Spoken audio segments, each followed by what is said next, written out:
Welcome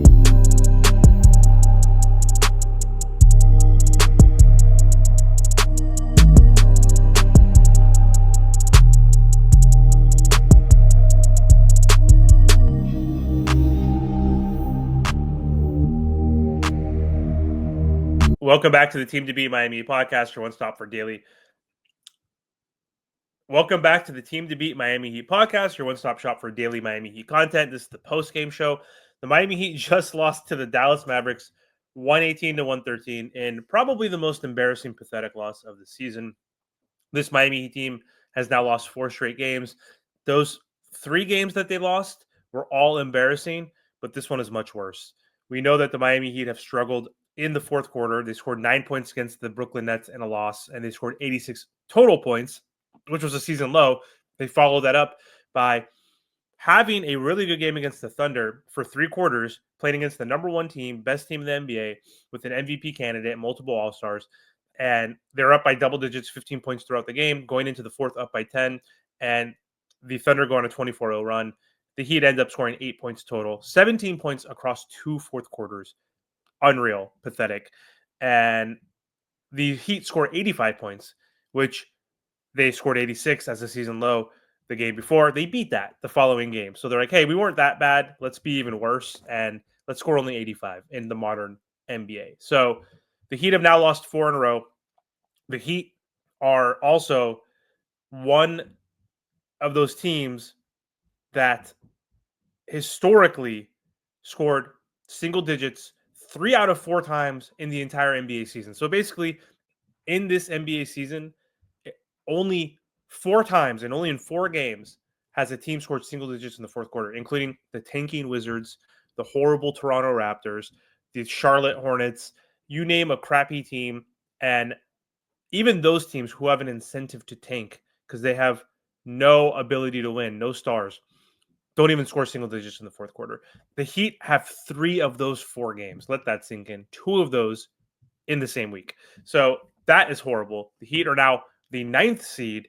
They're 3 games below 500, and they are free falling at this point. And we can get into the reasons why, but it's embarrassing. And this loss is even more embarrassing because the Dallas Mavericks, who just traded Luka for Anthony Davis, was without Anthony Davis. He's out indefinitely. Not only was Anthony Davis out, Kyrie was out, Clay was out, Daniel Gafford was out. They had Derek Lively out and PJ Washington and a few others. But basically, their entire starting lineup was not playing. The Dante Exum led Mavericks beat the Miami Heat. The Miami Heat collapsed again in the fourth quarter. Spo had some questionable decisions, rotations, and his team is being outplayed, outcoached. They're showing no heart. They're showing no Miami Heat culture. And we know this is a mediocre, young, rebuilding team, but I don't care. You can't lose these types of games. There's certain games you could lose. The game against the Thunder, you could lose that game. You're expected to lose that game. You're supposed to lose that game, but you're not supposed to score 8 points in the fourth quarter. You're an NBA team that has all-star caliber players. You have Bam Adebayo, who's a 3-time all-star and Olympian, playing in that game. You need to win. You have Tyler Herro back from that stomach bug that is just decimating this Miami Heat team. Yes, we were missing Andrew Wiggins. We had a few guys come back into the lineup after having that stomach bug, like Duncan, Jaime, whatever. And Bam was out for knee soreness. But still, I didn't see an all-star on that Dallas Mavericks roster tonight. We had Tyler Herro, who's an all-star. So we had Dante Exum destroying us. Eric Reed in the broadcast booth was saying that in his 8-year career, he has only had 7 20-point games. Last night was his 8th. He looked like primetime Kawhi Leonard out there last night. Like, the lineup that beat us, like, okay, Kessler Edwards, 15 points, 9 rebounds, 3 assists. He was 6 for 12 from the field, 3 for 4 from 3. Max Christie, he looks good. Good trade from the Lakers. I mean, getting him from the Lakers, he's been really good. He was 19 points, 5 rebounds, 5 assists, 8 for 19 from the field. Dinwiddie, destroyed us. Not from the 3-point line. He was horrible, 1 for 7, but he was 6 for 13 overall. So that means he didn't miss any of his 2-point shots. He had 18 points, 3 rebounds, 6 assists. Dante Exum, again, player of the game, 27 points, 3 rebounds, 4 assists, 11 for 13 from the field, 2 for 2 from 3, 3 for 3 from the free throw line. Prosper, the power forward, I don't know who the hell he is. He was 5 for 9. He had 10 points, 3 rebounds. Najee Marshall killed us off the bench. 12 points, 9 rebounds, 4 assists. He was 4 for 7 from the field, 2 for 3 from 3, 2 for 2 from the line. B. Williams, I don't know who the hell that is. 11 points, 1 rebound, 3 assists. He was 4 for 7, 2 for 4 from 3. And then, there's a few other scrubs who played. But either way, pathetic loss again. Tyler Herro scored 40 points. He had a really slow start, and he looked like he has fallen off a cliff after getting that All-Star nod, has had really bad numbers for the past week. And he stepped up, though, and he shot terribly from 3. He was 3 for 14, but 40 points, 8 rebounds, 3 assists. He was 15 from 30 from the field. So he got all his buckets from 2. From the mid-range, was getting to the rack at will in that second quarter. And without Tyler Herro, we get destroyed. We lose by 20 points or so. So I can't blame Tyler Herro, but we're 0-2 when Tyler has scored 40 points. He scored 40 points 3 times in his career. This season, he's 0-2. And I don't want to knock Tyler because, again, he's showing some chinks in the armor a little bit. And, he's kind of coming back down to earth, if you will.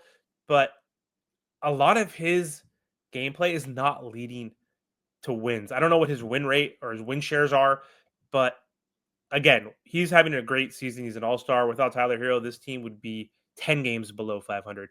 He has carried the load with Jimmy Butler, missing, before the trade request, 10, 12 games. And then, of course, getting suspended and now off the team.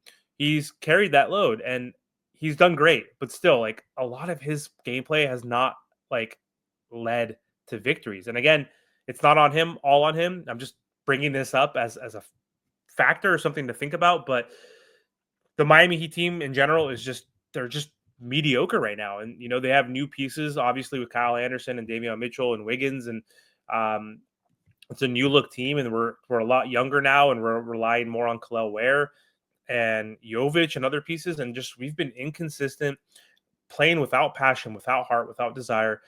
4-game losing streak. This is not great. This is the wrong type of momentum that we need going into All-Star break while we get this much needed rest and a time to reset.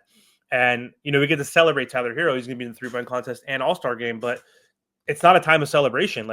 Spo needs to figure shit out. His coaching has been terrible this season. His substitution patterns, his rotations, just the guys who he's playing together, closing with Terry Rozier, allowing Terry Rozier to get 30 minutes per game, unreal. And Terry has been out for the last 2 games, so we can't blame Terry Rozier. So who's to blame? Part of it is Spo not calling timeouts when he needs to, not having bigs in the lineup, playing Kyle Anderson as your freaking small ball 5.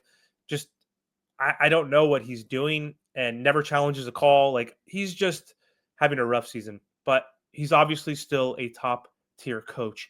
And for those who say fire Spo, fire him for who? Who's out there that you think is going to help change the trajectory of this Miami Heat team? We just lost our best player. Jimmy Butler was our best player.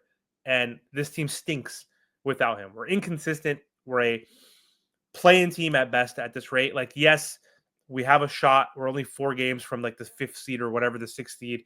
But the way this team has been playing and carrying themselves, and how inconsistent this team is, and how bad they are offensively, I just don't see this team finishing as a 6th seed. Right now, they're the 9th seed, and they'll probably still be in the play-in because the Bulls suck, and they just traded Levine, and they're tanking, and the Hawks are in a free fall. Obviously, they just have Trey at this point. They lost one of their best players, and there's no other teams that are really going to catch up. The Sixers are obviously playing terribly as well right now, so I don't see a lot of teams catching up with the Heat. So we will be a play-in team, but we need to temper our expectations now. I do this sometimes. I get upset with this team because I love this team. I'll always be a Miami Heat fan. And you go on Twitter and you see some people saying, I'm not going to watch another Heat game. Well, get the hell out of here. Good riddance. You're a fake-ass fan. You got to enjoy the sour if you want to enjoy the sweet. You got to see this team struggle and go through its turmoil and pain before you can appreciate this team improving, making the adjustments, and developing and growing in front of your eyes and changing the trajectory of this team. Like the Houston Rockets, like you see that with the Thunder. Like these teams were lottery pick teams that were horrible for many years, and they've drafted well. They got really good pieces. They added pieces through free agency, through trades, and you see they're now top teams in the harder Western Conference. So this Miami Heat team is going to have to go through those growing pains. So I shouldn't get mad because now I should expect, and everybody on the Miami Heat Twitter space should expect the Miami Heat to lose because they're a bad team. This is not a good team. They're a younger, mediocre team. They're not a bad team, but they're just a okay team. They're an average team at best. So if we just temper our expectations, then we won't get as bad.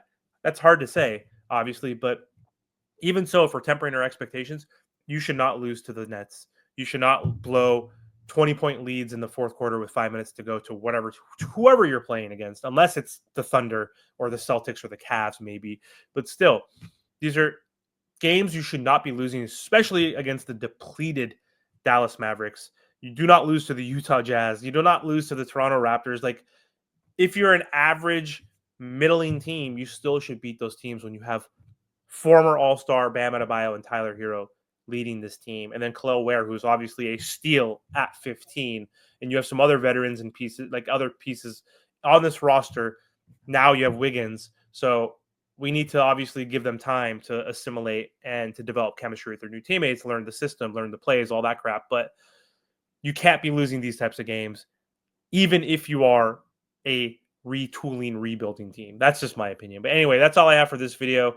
All-Star weekend, thank God there's no Heat games this weekend. We could take a little break from that. I live in San Francisco, as I keep mentioning, so All-Star weekend is into my backyard. I'll probably be heading. I'm not going to the game because the game was like $1,000 to go see the All-Star game, which I think is stupid and ridiculous. But my buddy and I are probably going to go have some beers in that area so we could just be kind of around the environment. And yeah, so maybe I'll have some videos live from All-Star weekend. So we'll see. Anyway, thanks for watching. Hope you guys enjoy the video and subscribe to the channel if you will, please.